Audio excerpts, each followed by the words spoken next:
Okey guys, Assalamualaikum. Okey, hari ni saya ada job sikit. Ni. Kita nak pasang wig mat. Sini. Habis kita nak guna dia belakang. Dan sini pun kita nak pasang wig mat juga.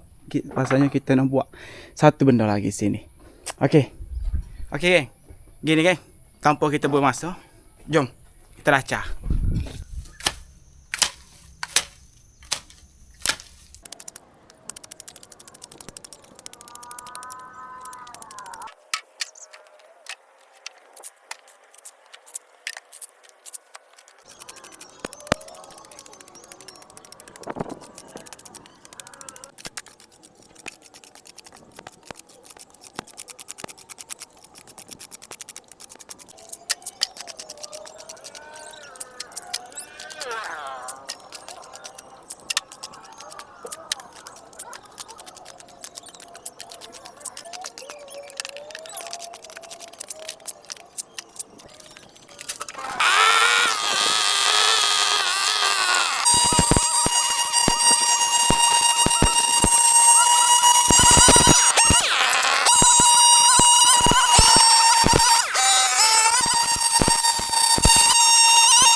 Tutup lah.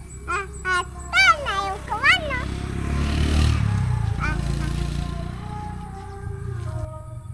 Kecil apa abah?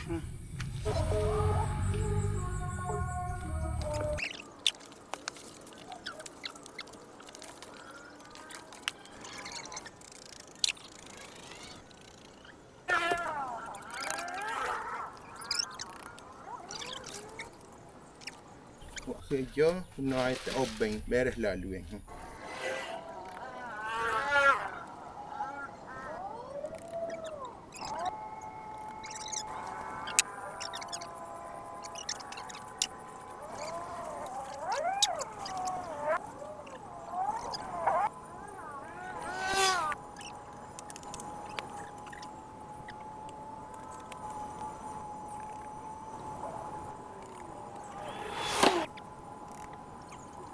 Okey geng, selesai dah hari ni.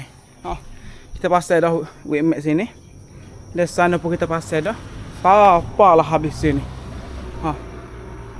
Dah geng. Ni je lah untuk hari ni. Nanti kita akan sambung pula di video lain.